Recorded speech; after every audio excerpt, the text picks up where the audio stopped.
আসসালামু আলাইকুম, আশা করি সবাই ভালোই আছো। গত ভিডিওতে দেখিয়েছিলাম কিভাবে আল্ট্রাসনিক সেন্সর নোডএমসিউ এর সাথে ব্যবহার করতে হয়। তো আজকের ভিডিওতে আমি ওএলইডি ডিসপ্লে সম্পর্কে বলবো এবং কিছু এক্সাম্পল কোড এবং এটা তুমি কিভাবে প্রপারলি ব্যবহার করতে হবে তা দেখাবো। আরেকটা বোনাস কোড দেখাবো, সেটা হলো আমরা আগের ভিডিওতে যে আল্ট্রাসনিক দিয়ে কাজ করছিলাম সেখানে আমরা আল্ট্রাসনিক এর আউটপুট পেয়েছিলাম, বাট সেটা ছিল কম্পিউটার এর সিরিয়াল মনিটরে। তো আজকে আমরা সেই আউটপুটটা আমাদের ওএলইডি ডিসপ্লেতে প্রিন্ট করব। তো আর বেশি দেরি করব না, যাওয়া যাক ভিডিওতে।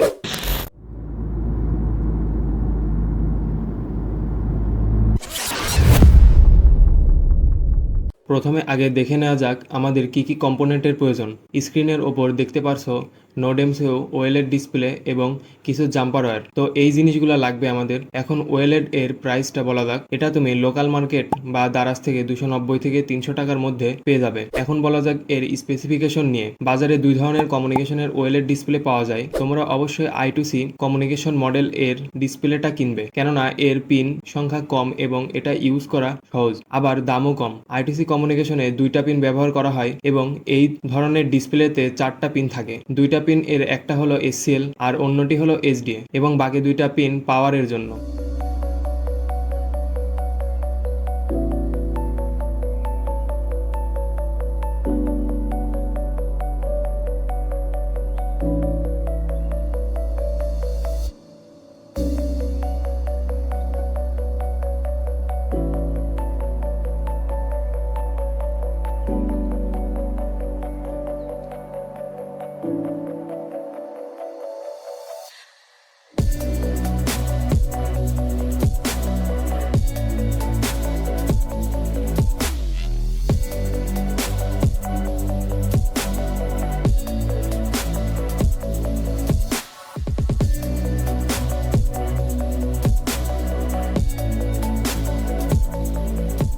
এখন বলা যাক এই ডিসপ্লে এর রেজুলেশন নিয়ে। তোমরা দেখতে পাচ্ছ এখানে দেয়া আছে 128x64 পিক্সেল। তো এটা হলো এই ডিসপ্লে এর রেজুলেশন। তোমাদের এই প্রশ্ন থাকতে পারে যে 128x64 দ্বারা কি বোঝাচ্ছে। এখানে 128 হলো ডিসপ্লে এর রো, অর্থাৎ সমান্তরালে 128টা ছোট ছোট এলইডি আছে, আর 64 হলো ওএলইডি ডিসপ্লে এর কলাম বা লম্বভাবে 64টা এলইডি আছে।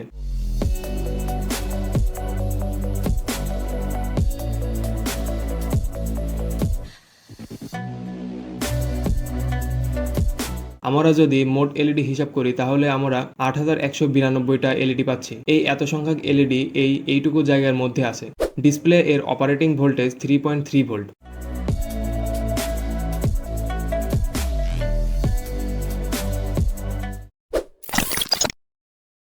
এখন দেখব এর হার্ডওয়্যার কানেকশন। ফার্স্টে একটি ব্রেডবোর্ড এর ওপর স্ক্রিনে দেখানো এর মতো নোডএমসিউটি কানেক্ট করতে হবে, আবার ডিসপ্লেও সেম ভিডিও এর মতো করে ব্রেডবোর্ডে বসাবো।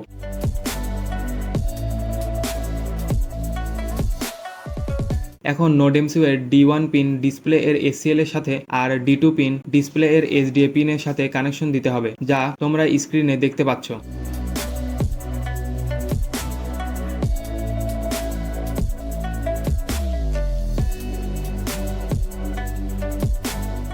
আর ডিসপ্লে এর VCC পিন নোডএমসিউ এর 3.3 ভোল্ট এবং গ্রাউন্ড পিন নোডএমসিউ এর যে কোনো গ্রাউন্ড পিনের সাথে কানেকশন দিতে হবে।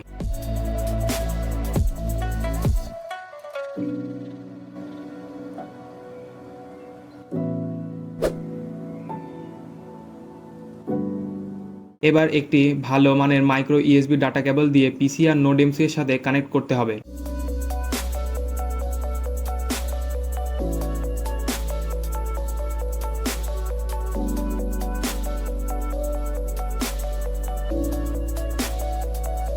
যাদের পিসি নেই তারা একটি OTG কেবল দিয়ে ফোন আর নোডএমসিউ কানেক্ট করবে, তাহলে আমাদের হার্ডওয়্যার সেকশনের কাজ শেষ। এখন চলে যাব প্রোগ্রামিং সেকশনে। ফার্স্টে তোমরা কম্পিউটারে কিভাবে কনফিগার করবে তা দেখিয়ে দিই, এরপরে মোবাইলে দেখাবো। তোমরা কম্পিউটারের স্ক্রিনে চলে আসবে। এখন ডিসপ্লে এর জন্য লাইব্রেরি ডাউনলোড করতে হবে। তো আমাদের এই SSD 1306 লাইব্রেরি ডাউনলোড করতে হবে এবং এর সাথে এডাফ্রুট GFX নামে আরও একটি লাইব্রেরি ডাউনলোড করতে হবে। যা ওএলইডি ডিসপ্লে এর গ্রাফিক্স আনার জন্য ইউজ হবে। তোমরা এই লাইব্রেরি ডাউনলোড করার জন্য আরডিনো আইডিতে স্ক্রিনে দেখানো অনুযায়ী চলে যাবে। আর যারা আরডিনো আইডি 2.0 ভার্সন এর নিচে ইউজ করছো তারা টুলস অপশনে গিয়ে ম্যানেজ লাইব্রেরিতে চলে আসবে। এখন সার্চ বারে সার্চ দিতে হবে এডাফ্রুট SSD1306 এবং এডাফ্রুট এর থেকে দেয়া লাইব্রেরিটা ইনস্টল করবে। এটা ইনস্টল করা হয়ে গেলে আবার সার্চ দিবে এডাফ্রুট GFX এবং এই লাইব্রেরিটা ইনস্টল করে নিবে। তাহলে লাইব্রেরি ইনস্টল এর কাজ শেষ। এখন বোর্ড ও পোর্ট সিলেক্ট করতে হবে। বোর্ড ও পোর্ট সিলেক্ট করার জন্য তোমাদের টুলস অপশনে চলে যেতে হবে এবং টুলস অপশনে গিয়ে বোর্ড অপশনে চলে আসবে এবং ESP8266 সিলেক্ট করার পর ভার্সন nodemcu 1.0 সিলেক্ট করবে। এখন পোর্ট সিলেক্ট করতে হবে। এটা করার জন্য ওই সেম জায়গায় পোর্ট অপশনে গিয়ে তুমি যেই পোর্টে USB প্লাগ ইন করছো সেটা সিলেক্ট করবে। তাহলে আমাদের বোর্ড ও পোর্ট সিলেক্ট করার কাজ শেষ। এখন আমাদের nodemcu প্রোগ্রামিং এর জন্য একদম রেডি। এখন তোমাদের কিছু ইম্পর্টেন্ট কথা বলা যাক। তুমি যে কোনো I2C প্রোটোকলে চলে এমন মডিউলে কাজ করার জন্য সেই মডিউলের একটা অ্যাড্রেস প্রয়োজন, যার মাধ্যমে ওই নির্দিষ্ট মডিউল কাজ করানো যায়। এখানে এই অ্যাড্রেস ঠিকভাবে না দিলে বা ভুল হলে আমাদের কোনো ডিভাইসই রান করবে না। ডিসপ্লের ক্ষেত্রে সেখানে কোনো গ্রাফিক্সই আসবে না। এখন তোমাদের প্রশ্ন থাকতে পারে এই অ্যাড্রেসটা আমরা কোথায় পাবো? এই অ্যাড্রেসটা জানার জন্য ডিসক্রিপশনে থাকা লিঙ্কে ক্লিক করে একটি কোড পাবে, সেটা কপি করে আবার আরডিনো আইডিতে চলে আসবে এবং এখানে পেস্ট করে দিবে। এখন আপলোড বাটনে ক্লিক করলে কোড আপলোড হবে।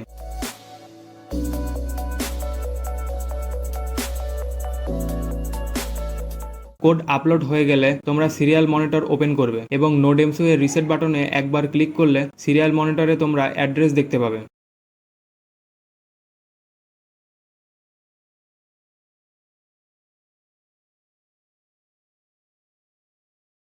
আমার এই মডিউল এই অ্যাড্রেস হলো 3C।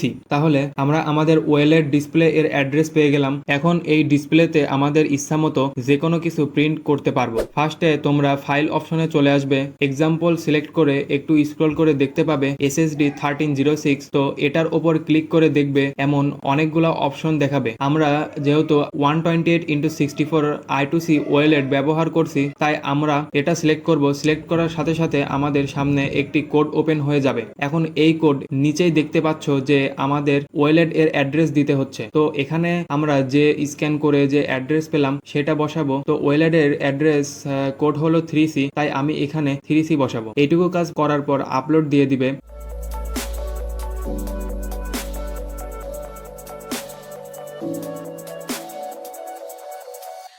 আপলোড দেওয়ার পর nodemcu এর রিসেট পিন একবার প্রেস করলে তোমরা কিছু অ্যানিমেশন দেখতে পাবে আর এর থেকে বুঝতে পারবে তোমার ডিসপ্লেটা ঠিক আছে কিনা।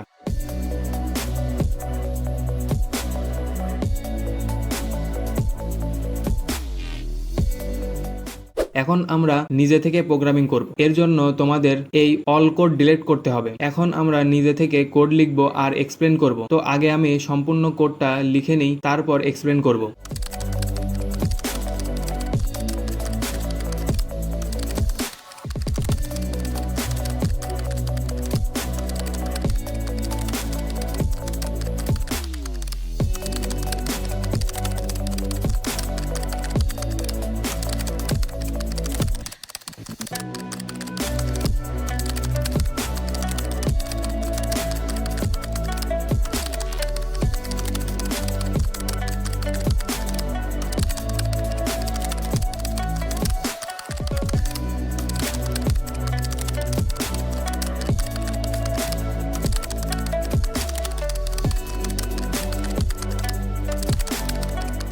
এখন আমরা কোডটি আপলোড করে দিব। কোড আপলোড করার পরে দেখো আউটপুটটা কেমন হয়।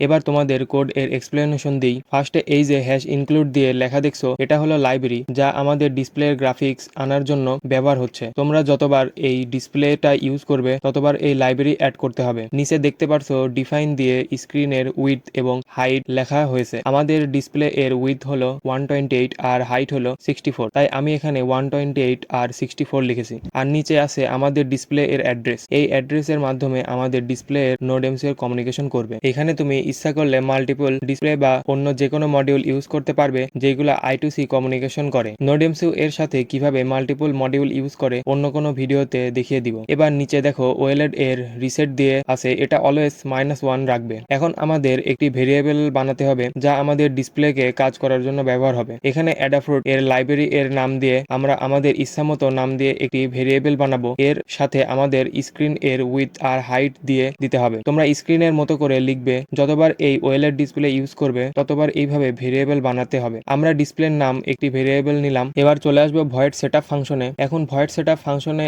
এসে ডিসপ্লে অন করতে হবে। এজন্য একটি ফাংশন ইউজ করতে হবে, সেটা হলো ডিসপ্লে ডট বিগিন। ডিসপ্লে এর জায়গায় তোমরা যে নাম দিয়ে ভেরিয়েবল বানাবে তা লিখে ডট বিগিন লিখতে হবে। ফার্স্ট ব্র্যাকেট দিবে আর এই ফার্স্ট ব্র্যাকেটের মধ্যে আমাদের আরো একটি কমান্ড লিখতে হবে, তা হলো esp8266 সুইচ ক্যাপ ভিসিসি। স্ক্রিনের উপর তোমরা যেমন দেখতে পাচ্ছ সেম টু সেম ভাবে দিতে হবে। ডিসপ্লে এর সাথে অ্যাড্রেস দিতে হবে। আমরা অ্যাড্রেস নেম আগেই ডিফাইন করে রাখছি, তাই আমরা এখানে জাস্ট অ্যাড্রেস দিলেই হবে, বা কেউ 0x3c এমনও দিতে পারো। এই কমান্ড দেওয়ার পরে আমাদের ডিসপ্লে কমিউনিকেশন এর জন্য রেডি। এখন আমরা চলে আসবো ভয়েড লুপ ফাংশনে। ডিসপ্লে ইউজ করার জন্য অনেকগুলা কমান্ড আছে যা তোমরা স্ক্রিনে দেখতে পারছো। এর মধ্যে যেইগুলা কোনো ডাটা প্রিন্ট করতে ইউজ হবে সেইগুলা আমি দেখিয়েছি। ফার্স্টে হলো ডিসপ্লে ডট ক্লিয়ার ডিসপ্লে। এই ফাংশন এর মাধ্যমে ডিসপ্লে এর যে কোনো ডাটা ক্লিয়ার করতে পারবে, তাই এই ফাংশনটা আমি সবার প্রথমে লিখছি, তাহলে আমাদের ডিসপ্লে যদি আগে থেকে কোনো ডাটা থাকে সেগুলা মুছে যাবে। এরপরে display dot set text size. এই ফাংশন এর মাধ্যমে ডিসপ্লে এর টেক্সট গুলার সাইজ কম বেশি করা যায়। এখন যদি আমরা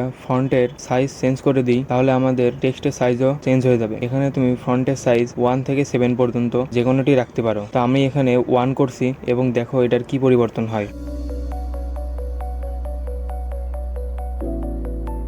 আর নিচে হলো ডিসপ্লে কালার। আমাদের ডিসপ্লে হলো মনোক্রোম ডিসপ্লে, মানে এই ডিসপ্লে এর একটি কালার আছে, তাই আমাদের এখানে হোয়াইট লিখতে হবে। এরপরে হলো কারসর। আমরা একটি টেক্সট বা কোনো ডাটা ঠিক কোন জায়গায় প্রিন্ট করব তার জন্য এই ফাংশন ইউজ করতে হয়। ফার্স্টে ভ্যালুটা হলো ডিসপ্লে এর উইথ আর সেকেন্ড ভ্যালুটা হলো ডিসপ্লে এর হাইট। এরপরে ডিসপ্লে ডট প্রিন্ট ফাংশন। এই ফাংশন এর মাধ্যমে কোনো টেক্সট বা ডাটা প্রিন্ট করা যায়। কোনো টেক্সট প্রিন্ট করার জন্য ডাবল কোটেশন এর মধ্যে সেটা লিখতে হবে। এরপরে হলো ডিসপ্লে ডট ডিসপ্লে ফাংশন। এই ফাংশন এর মাধ্যমে ডিসপ্লেতে গ্রাফিক্স আনা হয়।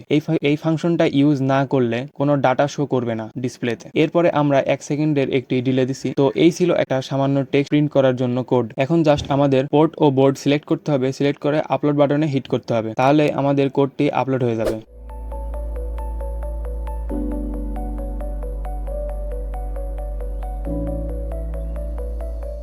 যাদের কাছে পিসি নেই, ফোন আছে, তারা ওটিজি কেবল দিয়ে ফোন আর নোডএমসিউ কানেক্ট করবে। এখন আরডিনো ড্রয়েড অ্যাপে চলে আসবে। আসার পরে ম্যানেজ লাইব্রেরিতে যাবে। ম্যানেজ লাইব্রেরিতে যাওয়ার পরে সেম ভাবে এডাফ্রুট SSD1306 এবং এডাফ্রুট GFX ডাউনলোড করতে হবে।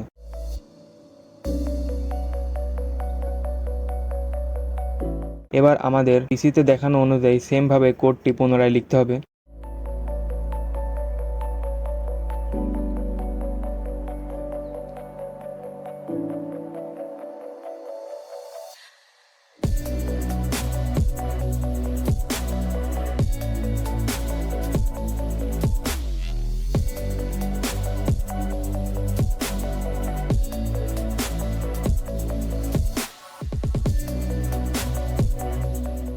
লেখার পরে আমাদের নোডএমসি 1.0 ভার্সনটি সিলেক্ট করতে হবে, যেটা তুমি সেটিং অপশনে গিয়ে বোর্ড টাইপে চলে গিয়ে এটা পেয়ে যাবে। তো এখন শুধুমাত্র এটা আপলোড করতে হবে।